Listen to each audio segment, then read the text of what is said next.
What's going on, guys? I'm back after like a 2.5 year hiatus of vlogging my HYROX journey. I finally found the emotional capacity to turn my phone on and press record. So haven't been hiding anywhere, have been training and competing.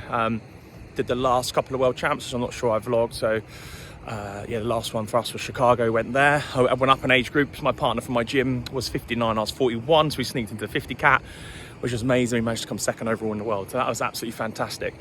But leading into this is Birmingham 2025. This is the morning of, just at the NEC here. I'm actually working with Deep Heat this weekend. So just been at the venue getting sorted. But myself and Dan's my original partner in crime are competing today at 5:30 tonight in the men doubles pros. So we're both feeling good and speaking to each other on the phone. We don't actually train together, but we just train all over the place and then meet up for these races. So both feeling good. As always, my training's been 2 or 3 CrossFit sessions a week, generally 2 or 3 runs a week as well. That's generally on a treadmill for 30 minutes, not any longer than that. And that's all I really have time for at the moment to get in. But yeah, feeling pretty good. I just sent my numbers, my HRV numbers for my Garmin to Dan this morning. They're all like pumping, says I'm prime, ready to go. So we'll see. Anyway, it's currently 6 o'clock in the morning. A little bit of work to do. Hopefully I'm not on my feet too long today. And then we get to go racing a little bit later, but I'll catch you inside the venue. It looks wicked in there. Everyone's racing. Well, you'll see this after the race. If you race there, it does look good in there. So hopefully it all goes well. Hopefully there's no dramas with the sled tracks, and I'll see you out on the floor. Here we go, guys. This is going to be a one and done vlog overview of what we did. You can see this is our first run. It was a slightly longer lap and it took us 4:09. It always looks like you're moving so slowly there into the ski. We did 200, 200, 200, 200, 200. Dan starting, Dan finishing gives me a bit of a breather, and you can see there that we're at 3:40 for the ski. So a fairly quick pace there, nothing too crazy. You see also just below it says top 28%, so we could probably push that a little bit harder, but I wonder how many of those guys in front of us absolutely blew up. Run 2 then, at 3:31. I led this run and I probably went too fast, to be honest. Dan was struggling a bit towards the end on this run, so I'm not sure if it's the run that put us both in a little bit of a hole or it was just me going out too fast. Sled push, pretty good, 158, not too bad. I think we did a third of a length each, which worked pretty well. Our changeovers were pretty quick. And we shared it equally throughout. That next run was fast again, or normal pace now, 3:41. And then sled pull, they were all over us judging. We got a penalty right at the start. As soon as I did my first rep and my toes were barely touching the front line. You can see there we got a 3:37. This is definitely something I feel like we could work on. I'm not sure. We both said we were both wearing the Night Vaporfly 2s, and the grip wasn't great for this movement in the warm-up area. Didn't really notice it in the race. But yeah, I think it's something we could work on moving forward. This next run then felt pretty strong at this. You can see us coming in on it, and this was a 3:44. So this is sort of our pace. We actually averaged 3:43 throughout. Burpees, this is by far the worst bit of the workout for me. This is where the heart rate is super jacked throughout. We got a 2:43 on that and top 75%. So this is definitely something we could go faster in, but I feel like we were redlined potentially on the run coming in and the run coming out. So yeah, it might not be quick, but our run after it was an absolute hellhole. We were doing 5 or 6 reps and then changing. Dan was stepping these on the way up. I was jumping them on the way up, but we shared the work pretty much half and half. Just that step up, you need to be so careful. We didn't get any no reps, but if you step up and your feet are slightly staggered when you take off, then you're in trouble. But they never have been a fast movement for us, but the run afterwards wasn't compromised. So the run into this, I think, was at 3:42. So we'll check now what our run is on this next run.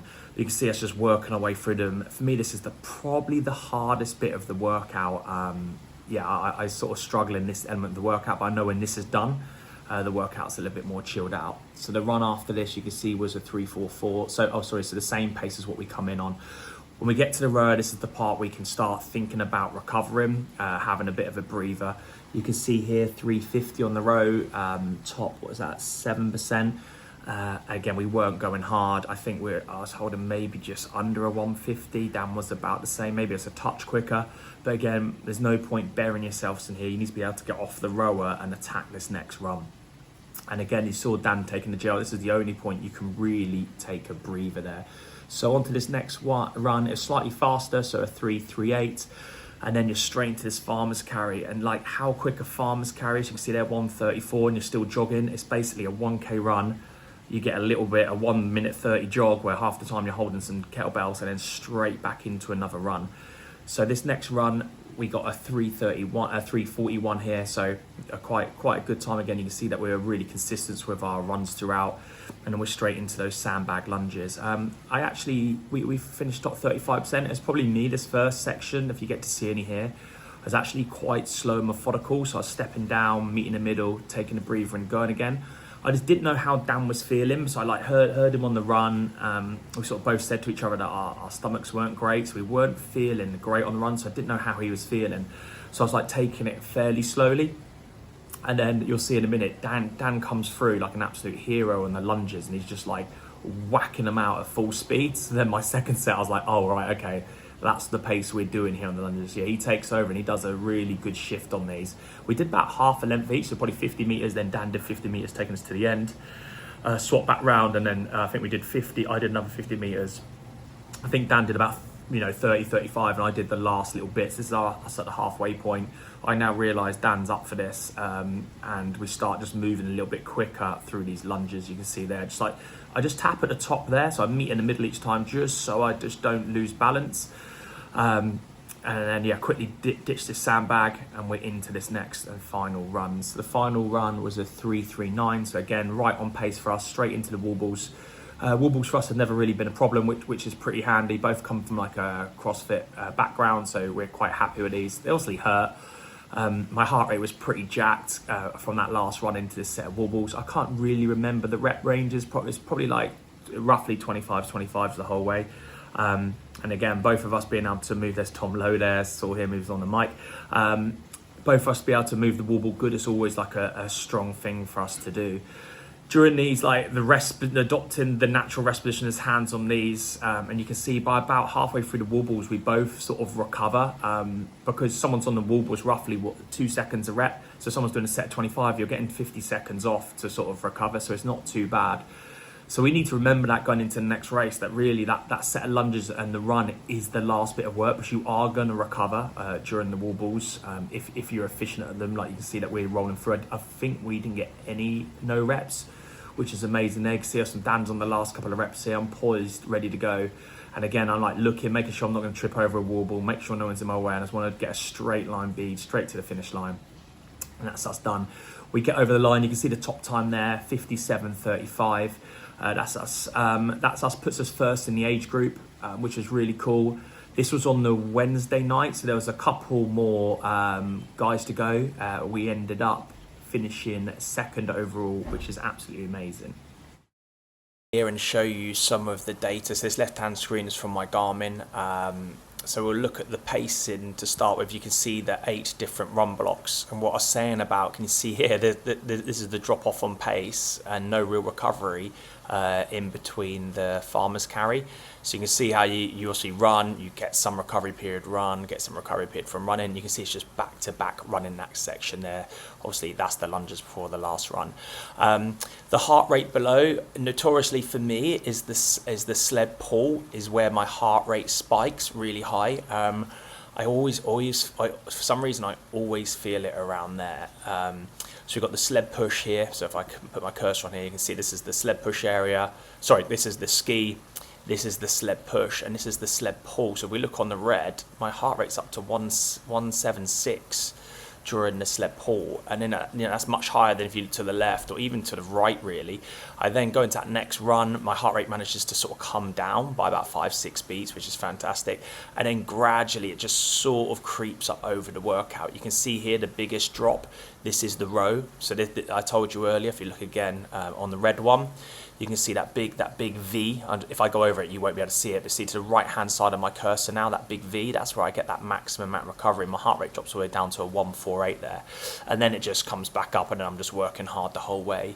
For me, my sort of max heart rate I can sustain is a 176, and I'm sort of pretty much under that most of the time. So Yeah, I had a little bit more in the tank, like I said. Yeah, and I felt pretty good coming in. If we look on this right-hand screen, this is our run pacing. You can see I said that first lap was a longer lap. It's like 2 and a bit laps, and then from then on it was a two lap race. So it felt really good. And you can see the different laps we worked through, and then our average time at this top position here at 3:43, so we're really happy with that. Last little bit is Neil Kinder come with us as well, first in his age group. Absolutely brilliant effort. He got a 1:17. He said he wasn't very happy with that, and he could have done more. He's just been doing a lot of long distance running. So he's now qualified in first place again. So Neil Kinder's one who I did the last World Champs with, and we actually finished second in the age group 50 to 60 because he was 59, I was 41, so he sneaked into that 50 to 60 group. He's now gone up to the 60 group, and he's now qualified. He won at Birmingham. He's now qualified for the World Champs. So myself, Dan, and him are going to the World Champs. Dan then ran the next day as well in a mixed doubles pair, and they also qualified for the World Champs. So it was a really successful weekend for us. But yeah, absolutely great fun. Really enjoyed the weekend, and here's to the World Champs. What's going on, guys? That's us done the HYROX. Hopefully there's some footage Ollie managed to get as we ran round. Absolutely great race, really enjoyed it. I think we got 57.35. Felt fairly strong. My stomach was doing absolute flips whilst we were going. I had like a real bad, wasn't a stitch, it was just something else in my stomach. I didn't feel 100%, that's for sure. And Dan turned around halfway round saying to me as well, he didn't feel too good. But a solid time for us. That's our fastest pro time. We're currently sat second. I think we raced that Wednesday night. So we were first Wednesday night. This is now Thursday. So we're currently now sat second, and the top 3 places go. We've got one more bunch of doubles pros tonight, so hopefully we can just cling on for dear life for that spot to hopefully qualify for the World Champs. Yeah, hopefully we get in. We'll see how the guys run tonight. Obviously, I wish them all the best. Not that wish them that much best, actually. I hope they just slide under our time so we can finish on that podium tonight. Yeah, it's been fantastic. It was a great running with Dan as well. I had a really solid training block leading in, and no sniffs or snivels, especially with like kids going back to school and stuff and it coming into the winter. So I was really happy with that. Ideally now, if we do qualify, I can then just chill out over Christmas, like just back off the run a little bit, just keep myself ticking over, relax, enjoy training, and then hopefully ramp back up. If we don't qualify, then it's an absolute nightmare. It's going to be like, I don't know, a week just chilling out, recovering, and then we're gonna have to book one in advance and then build back up to that before then going into the World Champs. So we'll see. I'll do one more video after this, letting you know if we get on the podium or not. Fingers crossed we do. Yeah, I hope you enjoyed the little montage of videos Ollie managed to get as he's running around after us. But yeah, really great event. It's still buzzing. You know, still got another night to go here. But yeah, hope everyone enjoyed it who's been there, and I'll see you on the other side.